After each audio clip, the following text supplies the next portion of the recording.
Hey, welcome back. Well, today I thought I would talk about 3 ways to know if a story idea will work. Now, if you've been writing for any length of time, or if you've been a reader for that matter, you know what it takes to make a good story. Instinctually, you know. You may, unless you studied it, you may not know about, well, there's different. There's a 7-point story arc. There's 3-point, 3 acts, beginning, middle, end. Doesn't matter how you split it up. There's a certain pattern that you're going to see when it comes to what makes a good story. If you've ever watched a movie, and I've seen a lot of them recently, where the story question wasn't answered or wasn't answered satisfactorily. Now, in true life, in real life, we don't always, the story problem, so to speak, of our life doesn't always get answered the way we would like, the way we would prefer, but we're not doing vignettes, we are doing, or a slice of life, we are doing fiction. So when we're creating our fiction, why wouldn't we want to make it satisfactory? And it may be cliche, and some people may feel like they're above it, for whatever reason. But there's a reason why the boy gets the girl gets the guy, the hero solves the problem, he overcomes the world, overcomes everything. And there's a certain gut level satisfaction that all is right and everything's set to rights.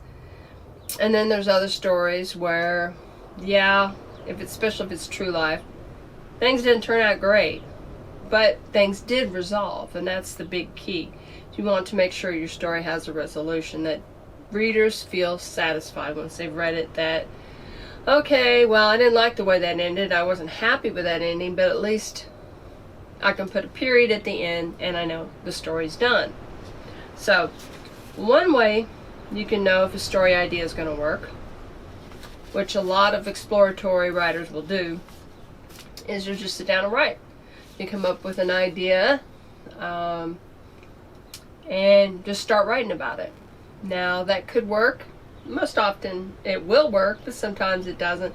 Or what you thought was a story problem to begin with wasn't, and so you had to switch gears. And that's just part of that type of writing, exploratory or writing in the dark, writing by the seat of your pants, whatever you want to call it. So another way, the second way to know if a story is going to work before you write, now this is the idea of writing, well, this is a good idea, especially if you're stuck in the middle of the story exploring it. You think, I don't know if this is going to work. Well, you can kind of shift the odds in your favor by doing a synopsis before you write. Now that doesn't require, this doesn't have to be the same synopsis that you use after you've published your book and you're going to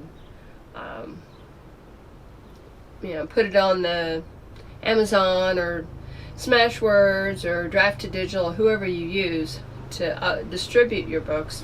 This isn't going to be the same thing necessarily, but a synopsis should be just the overarching main idea. So, for example, let's say The Martian. If you've not seen that, it's a very good movie. Cannot think of the author's, the main actor's name, but anyway, I can see his face, but I can't think of his name. He's stuck on Mars, so that's a big problem. Obviously, he got accidentally left behind. Something happened, and he couldn't leave Mars, so he's there by himself until they could send somebody back to help. Well, there's all these problems. It's like man against nature, but in an extreme case, obviously against. He doesn't have the benefit like if you were stuck in the wilderness. Here on Earth, you would have resources that you could use. You can learn how to, burn, create a fire, so on and so forth. He didn't have that problem, but he did have smarts. He had intellectual, scientific knowledge about what he could do.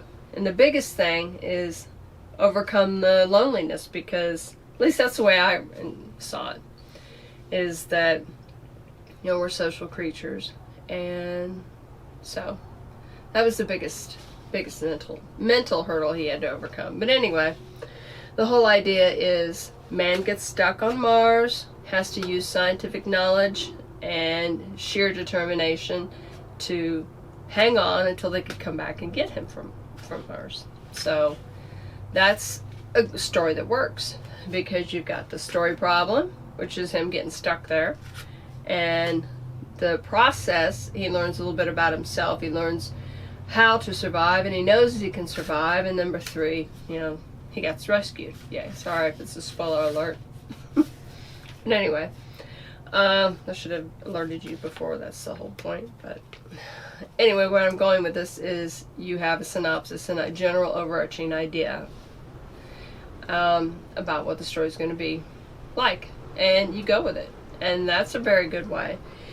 Even if you don't know how it's going to end, you'll know a story has merit if it leaves you, as the writer, wanting to know, well, why? If it leads you to ask questions. For example, a short story, and I've not finished it yet, that I started, was based on a true fact. There's a person, I think in Wisconsin or Minnesota, I forget, who was nicknamed Pig Eye. Now that's just a horrible thing to give somebody a nickname if they're a kid. Now I don't know if he was given that as a kid or an adult, I don't know, but I took that idea and I thought, what would somebody think about themselves, about the world around them, if they were called Pig Eye? If they were known to the local small community as Pig Eye. And so I kind of went from there, and I thought, well, if it was from the time he was a kid, maybe he, depending on his personality, if he had a pretty general good childhood with people that loved and cared for him, if he was called Pig Eye, he'd take it as a joke. Maybe deep down it might have bothered him, but he brushed it off for the most part and learned to deal with it. That's one thing. Or if he was raised in a very violent or otherwise bad environment, well, maybe you turn into a killer, and he earned the nickname because that described his eye looking through the peephole of the people that he was targeting, men, women, whatever it was, There's all kinds of ways you could go with that.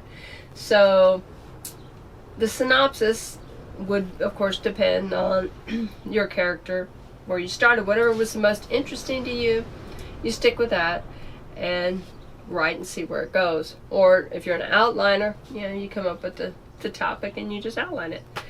I have no idea where the story's going. I haven't touched it. I need to get back to it, but there's another one that I'm working on that's got all of my attention, because I think I'm close to being done with it. So, irregardless, that's the second way, is you can create a synopsis, so you'll know, well, okay, that's interesting to me. Maybe it'll be interesting to readers, and so you can explore that idea. And the third way to know if a story idea will work is swiping it. And by swiping it, I don't mean you're stealing from other writers, obviously. But you take a formula, you take a regular story, maybe one of your favorites or one that you think would work, and you copy the action. Maybe instead of for example, I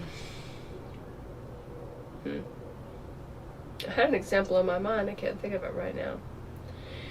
But if you take like the Marvin the Martian, if you remember the original series, and then this, the most recent one that they did, which is probably, I say recent, it might have been 20 years ago they did it, I don't know. But the idea of a Martian on Earth, okay? But let's say you took that idea and you went, well, okay, well, what about somebody from Saturn stuck on Mars? Or a Martian stuck in a prehistoric world. He's not in in our modern day world, but he's stuck in prehistoric, or whatever. You just copy that, and so you think about, okay, this is what happened. So then you take your story and you match it, but not verbatim. But if something happened to, let's say, something to their family or what, it's just a story trope, I guess would be the way you'd call it. You can copy a story trope and make it your own. You can make it your own because it's your unique voice that's writing it, and only you write the way you do. Only you use the turn of phrases that you do, and you learn a lot from others and other writers that talk about how to write. But bottom line, it comes down to you doing the work, practicing, and so that's the biggest thing that you can do for yourself, and that is to write